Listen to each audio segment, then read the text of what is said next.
दारू 100 गो लड़का 100 गो हाथी 100 गो माने सब चीज से ठीक ठाक संपन्न है। तो प्रभु ने विचार किया तो राजा तो बहुत अच्छे धर्मार्थी राजा है, इसका परीक्षण लिया जाए। तो भगवान भी बहुत कभी कभी भक्त का कठोर परीक्षा लेता है, बहुत कठोर परीक्षा लेता है, और उस कठोर परीक्षा में अगर भक्त पास हो जाता है तो भगवान दर्शन देते हैं। तो जिस रास्ते से शिकार खेलने के लिए जा रहे थे राजा तुंगध्वज के, ऑटोमेटिक माया की नगरी बन गया, ग्वालवर बन गए, मंदिर आ गया, कथा शुरू हो गया, कथा कहना शुरू हो गया। राजा ने कहा कि भाई हम भी कथा नहीं सुन ले। जब राजा कथा सुन लिए तो शिकार खेलने का टाइम समाप्त हुआ उनका। जब जंगल में गए तो इनको एक बड़ी भारी प्रेत मिला। तो देखी जी अमरख से मर जाला, जी आगी से मर जाई, एक्सीडेंट से मर जाई, पानी में डूब गई, अचानक मौत हो जाई, तो प्रेत होता है। तो प्रेत होता है तो उसका प्रेत खांची की तरह, जहाँ खांची नहीं होला तो हम लोग छाटी चला जा, खांची की तरह उस प्रेत का पेट होता है। और सुई में जो धागा डाला जाला, देखल में ना, सुई में जो धागा डाला जाला उतना छोटा मुख होता है। तब विचार करिए कितना साल उस ससुरा खाई तो पेट भरी, कितना साल खाएगा।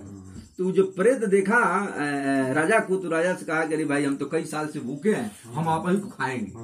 राजा ने कहा भाई हमारा मित्र बन जा, संगतिया बन जा, हम राजा महाराजा हैं, ऐसा करे कि हमारा से मित्र बन जाए, हम तो के बहुत कुछ किया है। राजा उस प्रेत को मित्र बना कर उस जंगल में कई वर्ष घुमाए। भाई व्याकुल तो भूख से था ही पहले से। अब जब राजा घुमाए उसके बाद बाहर आए, जंगल से बाहर, तो एक बरगद का पेड़ था, उसी पेड़ के शोर पर राजा बैठ गया, उसी पर प्रेत चढ़ गया। जब ग्वाल वाली माया की नगरी लगी थी, माया लगा था, ग्वाल वाल देखे कि राजा तो जंगल से बाहर आ गए, तो कथा जब समाप्त हुआ तो राजा क्या किए कि राजा के पास प्रसाद लेकर आए।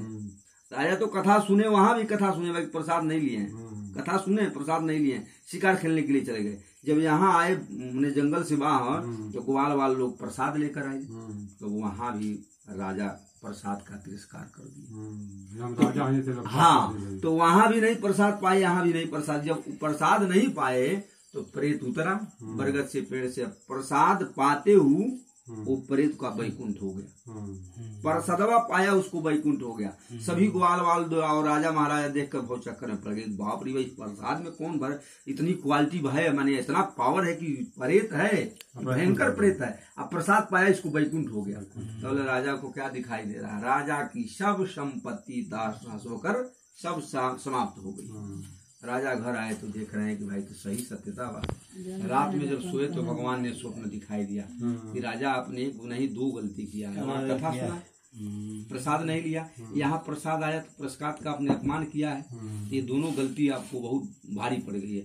अगर पुनः संपत्ति वापस चाहते हैं तो आप श्री सत्यनारायण स्वामी की कथा कराइए, ग्वाल वालों को बुलाइए, बंधु बांधवों को बुलाइए, पुनः आपकी संपत्ति वापस आ जाएगी। पुनः राजा गए हैं, ग्वाल वालों को बुलाए, श्री सत्यनारायण स्वामी की कथा हुई है, उसके बाद पुनः उनकी संपत्ति आ गई। बोलिए वृंदावन बिहारी। चलिए महाराज।